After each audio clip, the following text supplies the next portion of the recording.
What's going on, everybody? Mortem here, this time bringing you some first impressions for Eiyuden Chronicle, 100 Heroes, a title I definitely didn't have to go to the game's YouTube channel to look up how to pronounce. This particular game, though, happens to be a JRPG that is technically releasing tomorrow from the time of this video. I did get a review copy of this just a couple of days ago. The review embargo lifted the day previously from this, and I believe if you pre-purchase their deluxe edition or something to that effect, you got a couple days early access, but in my case I did in fact receive a review copy, just not in enough time to actually get a review done. Hence the first impressions video. Eiyuden Chronicle, however, is a JRPG and is meant to be, I believe, a spiritual successor to Suikoden, with this one having initially received a Kickstarter back in 2020, and obviously now we're here for the release of it. And as I like to cover the odd JRPG here and there, and people had been asking me about this one, I decided to jump on it, as this particular game joins a few other titles that are trying to bring the classic JRPG into a more modern setting, and so far, Eiyuden seems to be doing that pretty well. Using a mixture of 3D environments and sprite-based characters, we'll ultimately be controlling up to like 120 heroes, I think it is total, as we try to stave off a war and manage our own base of operations at the same time, and a few other things. So with that in mind, let's dive into it. Right away, I want to say that technically speaking, the game seems to be running pretty well. I haven't had any issues on that front. Obviously, when this game is in everybody's hands, other people might run into different issues, but thus far, everything's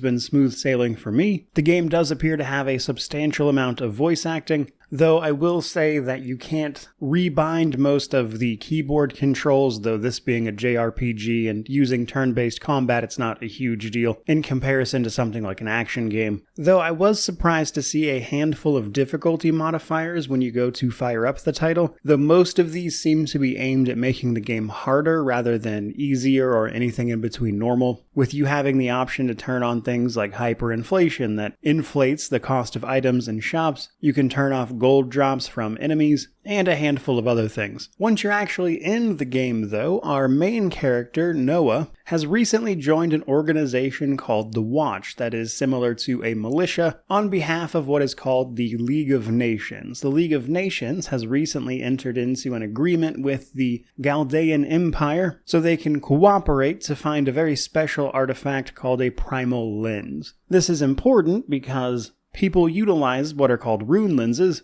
to activate latent powers. However, this can be a little inconsistent, as some people can't seem to use them at all, and other people who can don't exactly have any level of consistency in their powers granted. The Empire has recently developed a technology called a regule that greatly amplifies rune lenses to be much more powerful and usable by everyone, and they would like to use that technology in combination with the special primal lenses to, of course, elevate their power, in what appears to be a sort of Magitech situation. And while that expedition is successful and forms the sort of prologue to the title, it's not too long before the drums of war happen to be beating, as obviously we wouldn't have a plot otherwise, as the Empire uses a concocted situation to set up a pretext for war with, obviously, where we're from. And we would like to stop that from happening and form a resistance. And that happens to be the bulk of the plot. And in many ways, I think it's pretty standard JRPG stuff so far. But what interests me the most about it is that I'm just now getting to a point where the game is going to be introducing other mechanics. Like I know there's a base you'll get to customize that I just arrived at when I'm stopping to record this, which was about 6.5 hours in, by the way. And then I know there's also like a mission system where the roughly 100 plus playable characters that we'll get access to can be sent on missions when they're not in your party. And very recently, outside of normal turn-based combat, I've had one instance of what they call the war mechanic, where you have to control these big squads of units led by your individual team against an invading force. And I'm curious if that mechanic was just like a 1 or 2 time thing, or if it's going to be a big part of the later game. So it looks like the game's trying to do a fair bit in that regard. Otherwise, however, it seems to be very reminiscent of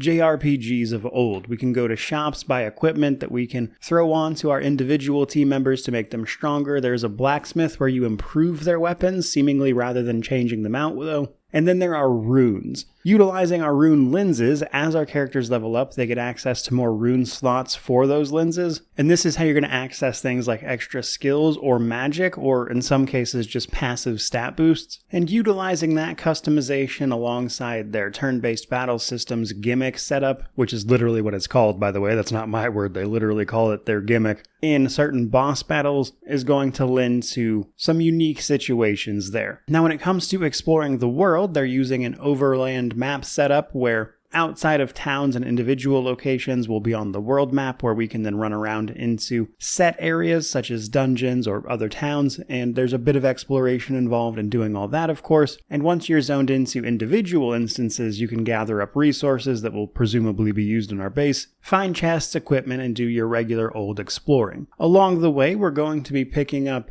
all sorts of heroes, some as part of the main story, others seem to be simply ones you can find out in the world, and utilizing our, I would say, main crew, if you will. There are some companions that seem to be required, whereas others just seem to be extras you may or may not decide to use. But in any event, then it comes down to combat. Now this is a turn-based affair with the turn-based order up at the top, but things are a little unique here because there is an auto battle mode, and you can set up exactly what your characters are going to do in this auto battle mode, including an overall party strategy, to kind of decide how that operates. And auto will last until the end of combat or until you interrupt it to take manual control again, which you'll likely want to do for bosses at least. Interestingly enough though, at the start of the round, you'll actually pick all of your character's actions at the same time, which will then play out over the course of that round based on the initiative order, which is something you have to keep in mind when you're issuing these commands, especially when you start getting into the boss's gimmicks.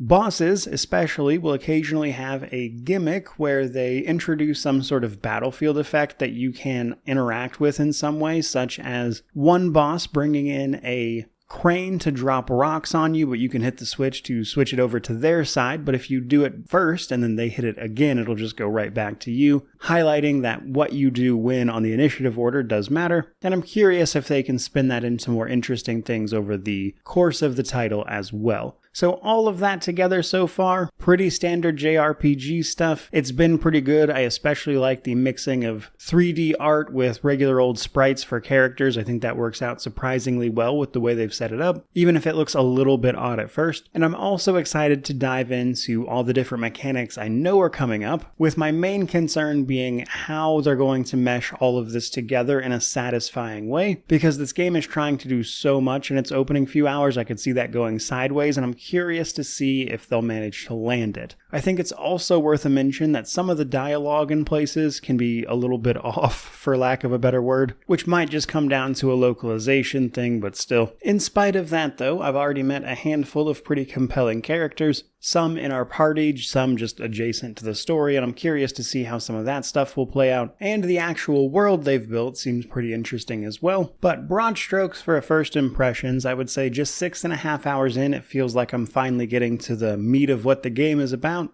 And I'm curious to see where it's going to go from here, which I think is about the most you could ask for a game like this. And thus far, I've been enjoying myself. It's really just, can they actually land all of these things they're trying to do? And with that exact thing in mind, I'm not exactly sure how long it'll take me to get the full review done. It looks like this game might have a few annoying collection achievements that may or may not be difficult to actually get, as a lot of recent JRPG reimaginings have introduced mechanics that make it easy to track those things down towards the end of the game. And I'm hoping that's the case here, which if it is, I genuinely don't think this will be all that bad then, as I would love to have this done by next weekend, but ultimately time will tell. In the meantime, though, by all means, let me know how you feel about this particular title down in the comment section below, which of course means to like, comment, subscribe, all that YouTube jazz, especially if you're looking forward to the full review. But for right now, that's pretty much gonna do it. So regardless of all that, truly, just thank you so much for watching. I really do appreciate it. May you wander in wisdom and have an amazing day.